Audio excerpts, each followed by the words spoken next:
Hello and welcome to Piano Shack with me, Woody. This is the Roland Go Keys 3, and as soon as we get the unboxing out of the way, I'll give you a demonstration and a review. So this was the most unique unboxing I've ever done because it was a 2-in-1 box. Yes, an outer box containing the Go Keys 3 and, hopefully anyway, the Go Keys 5.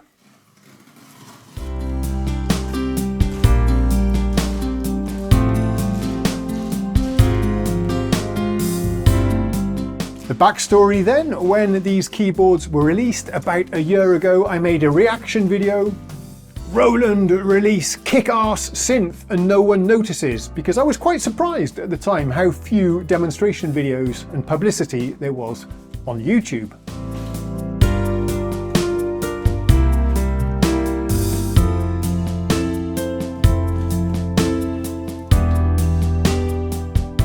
Anyway, for whatever reason, that video was circulated within Roland, and after a while they reached out to me and asked me if I would like to borrow a couple of units to do some demonstrations and a review, to which I agreed because I think it looks pretty awesome and I wanted to check it out for myself and share some videos with you.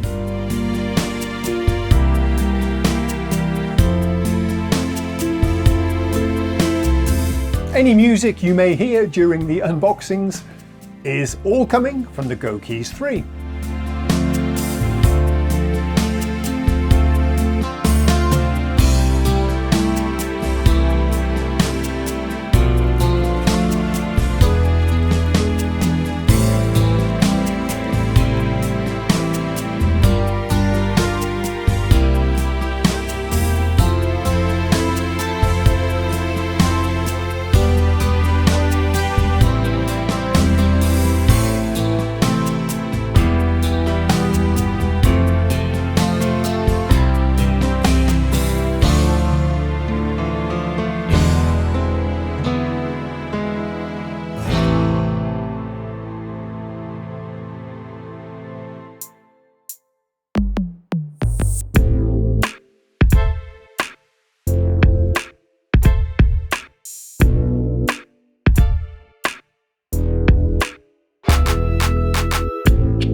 So there are two models in the range, the 3, which is what we have here, obviously the slightly more affordable version, then we have the 5.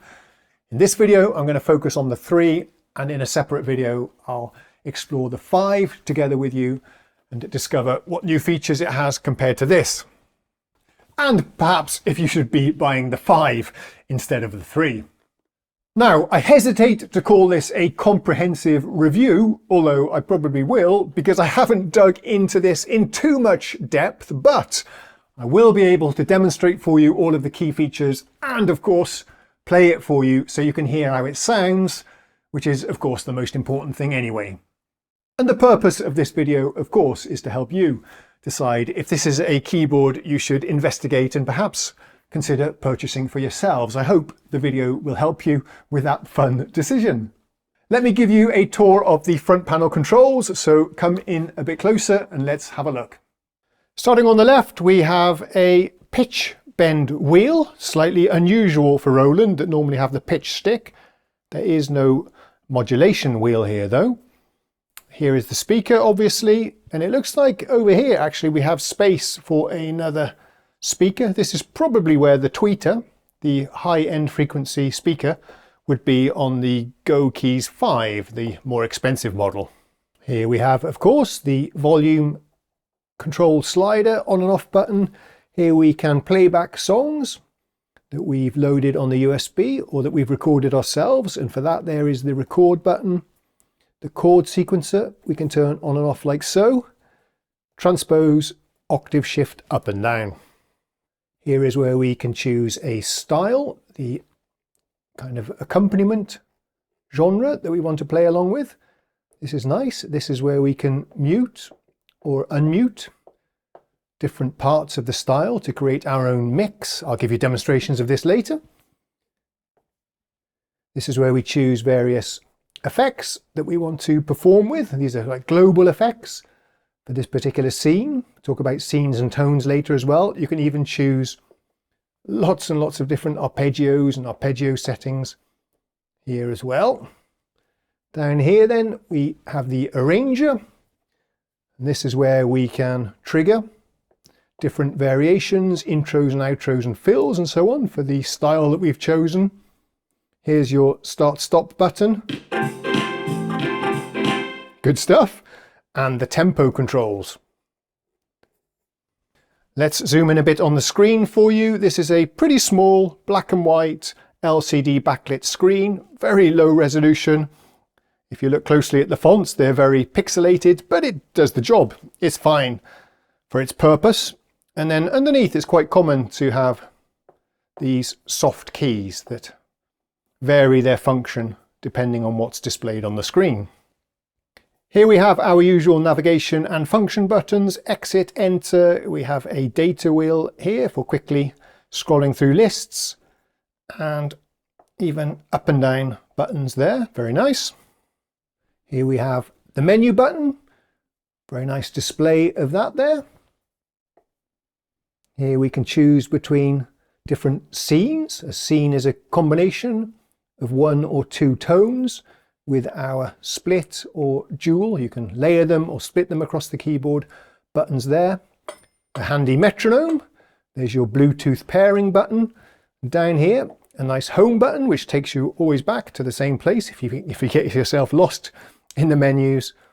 And then we have our sound selection categories here for easily browsing the 1,000 or so tones you get on this. And the available categories are piano, electric piano, strings, synth, and then other, which is crammed full of good stuff. When I was doing the tour of the control panel, I forgot to film what is going around on the back, but it's pretty basic actually. We don't even have line outputs. That's something you get on the GOKEYS 5, by the way.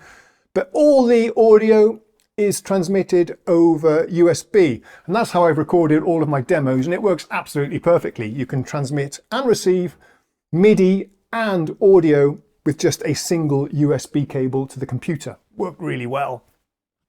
There's also Bluetooth. You can stream music from your device, your mobile phone, for example, over to here and listen to it through the speakers or the headphones. Even Bluetooth MIDI as well, which is really great, although that's a feature I've never tried. We also, of course, have headphone outputs as well, a sustain pedal connector, the DC power adapter, which is included, although this does also run on 8 AA batteries. And that's pretty much it, although we do get a USB port, I see as well, where you can connect a thumb drive for loading extra sounds or storing your recorded songs. Here we go.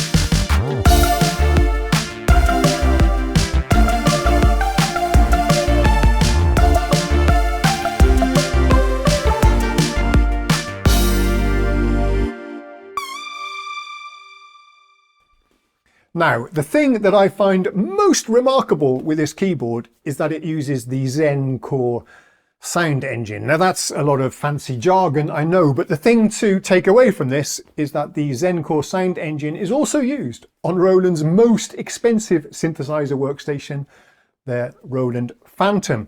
exactly the same sound engine here. Of course, you lose a lot of the features that you get on the Phantom, but it's the same basic sound. So let's explore some of that.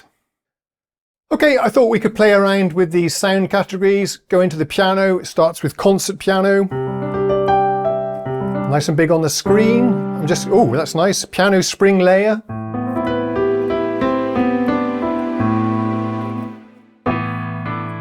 Tiny piano, piano 1, piano choir.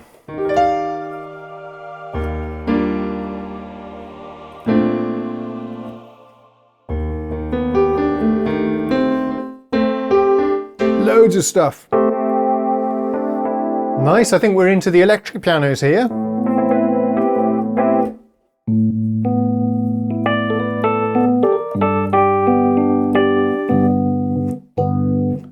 Loads of those. Nice distorted suitcase.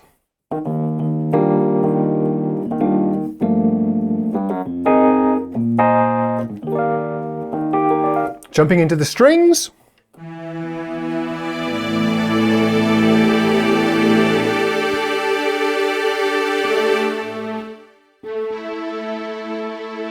Amazing.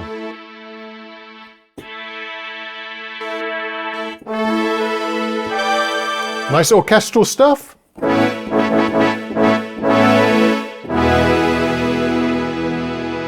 Pretty cool. Let's jump into synth category.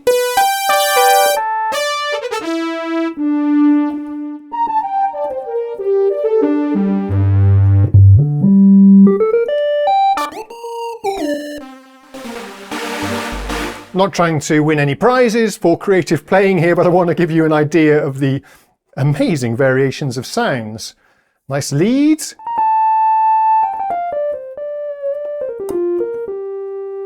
Let's try other. I'm intrigued. Okay, organs are in other. Loads of organs. Surf's up.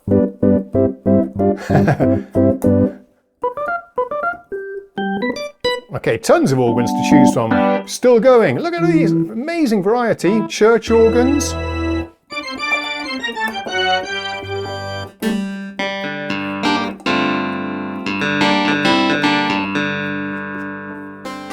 So what we're browsing here is the tones. These are the most basic building block of sounds in here, and then we can combine tones into scenes. We'll browse some of those in just a second. Cool.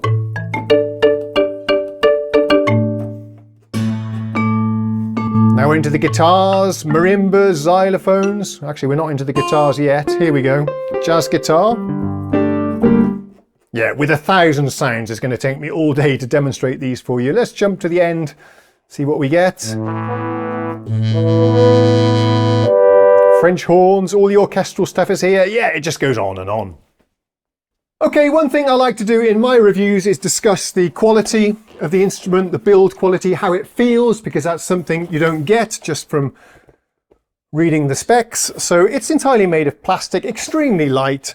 It comes in at under 5 kilograms, but it feels solid, it feels sturdy. For the price, it's actually really good. There's no flex, well, a little bit here perhaps. Yeah, there's a little bit of flex there, to be honest, if I push down on it, but why would you want to do that? But it's nice, thick, solid plastic. It does feel solid and sturdy generally. I find the keys do take a little getting used to.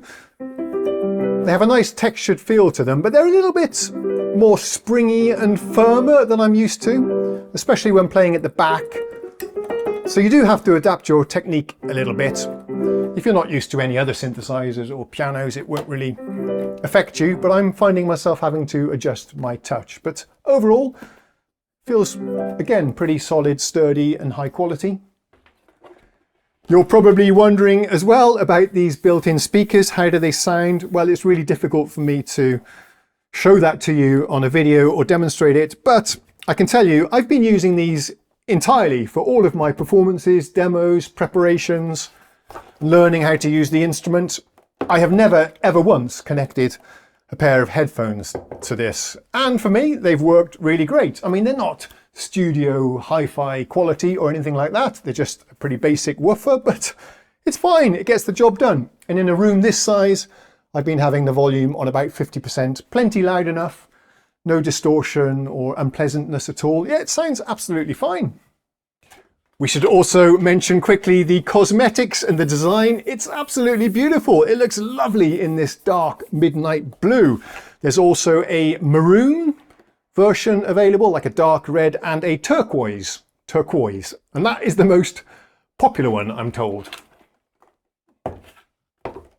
To help you understand the basic architecture, what Roland call a tone is a sound like a guitar or a piano, and then you can combine two tones with splits or layers and store that as a scene. So a scene is like a performance mode where you can combine different tones. Also, you can store the settings for the arranger. Let's talk about the arranger. This was a little bit under the radar, actually. Roland don't market this as a real-time arranger keyboard, but it is. So let's check out what it can do. Okay, let's check out some of the arranger features here then. So activate arranger, hit play, and off we go. It's doing the chord sequence for me. And here I can choose different variations.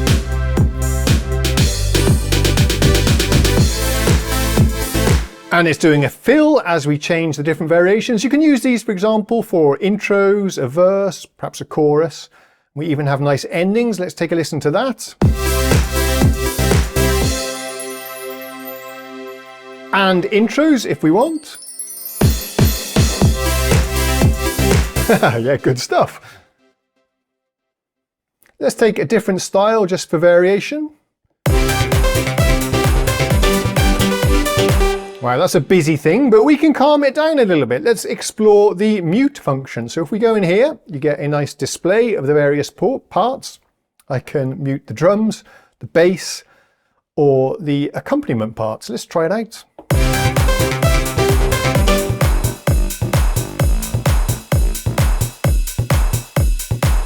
Back to the arranger.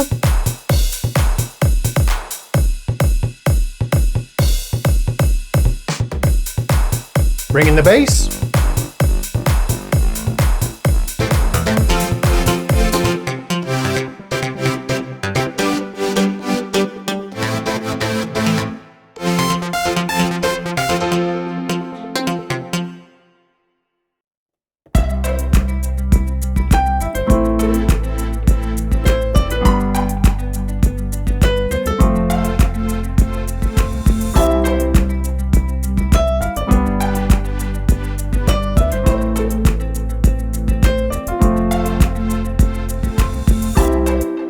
Yes, and you don't even have to use the chord sequencer if you don't want to. The keyboard will detect whatever chords you're playing and accompany you. Yeah, that worked really well. There's also some interesting features really targeted at beginners who perhaps don't know all of the music theory or how to voice interesting chords and make chord progressions. For example, there's a very nice chord sequencer with pre-programmed chord progressions, but I find myself using that as well. Even though I know a lot of fancy chords, it was just great calling one up and getting something unexpected to vibe, jam, and get some inspiration from. Let's take a look at the chord sequencer then. So you probably heard the keyboard was playing the chords for me.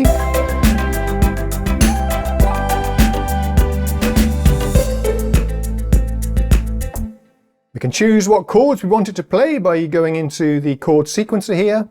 Let's have the list of the different chords. You can see loads and loads to choose from. Let's try a few at random.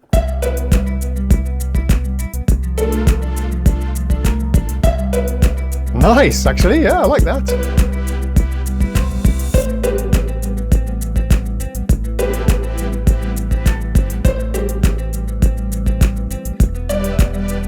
And look, loads and loads to choose from. You can create your own chord progressions as well. I don't know at the moment if you can do that on board here or if you need to use the app. But look at that, hundreds to choose from. Let's just choose one more at random. Let's go for it.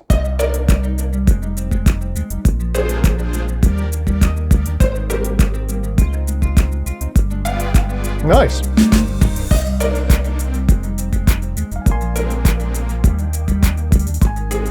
And into the ending.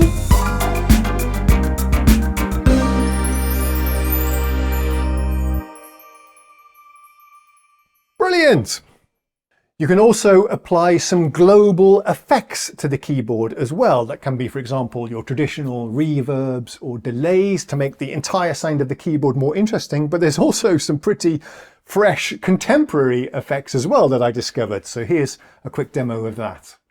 I was just playing around with the effects. There's some good stuff in here. Here's a nice tape echo with a synthy sound. Phaser, flanges, super filter, what does that do?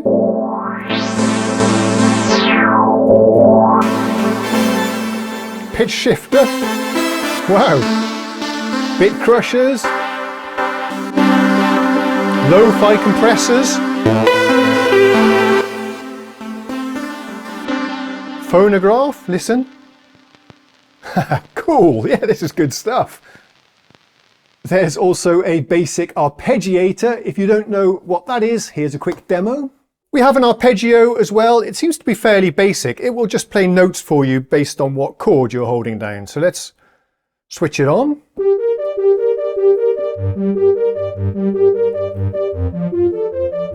It's actually quite effective.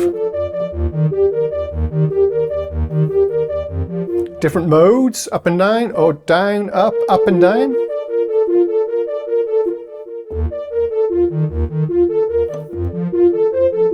Combine it with some nice effects, perhaps.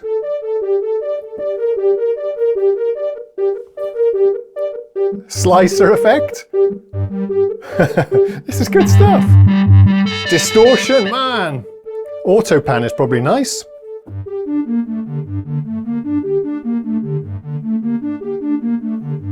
Yeah, pretty basic. I don't see too many arpeggiator types to choose from. But yeah, gets the job done. There's also a few features that I haven't covered today, but I just want to mention them. There's a song recorder where you can record your own songs, export them to the computer, your phone, or to a USB stick. Talking of phones, you can connect a phone to this via Bluetooth, download the Roland apps, and unlock new features as well, although I don't know exactly what capabilities that offers. It's also possible to download expansion packs from Roland Cloud, although you do have to sign up. I think there's a free level of membership and a lot of free sound packs available as well. If you want more style accompaniments and sounds, there's tons of stuff you can download, although I haven't explored it myself. There's plenty on board actually to get you going. I thought I'd show you how we can combine two tones using splits and layers. So just a regular piano, split mode. Down here we have just the strings and the piano on top. Press it once again.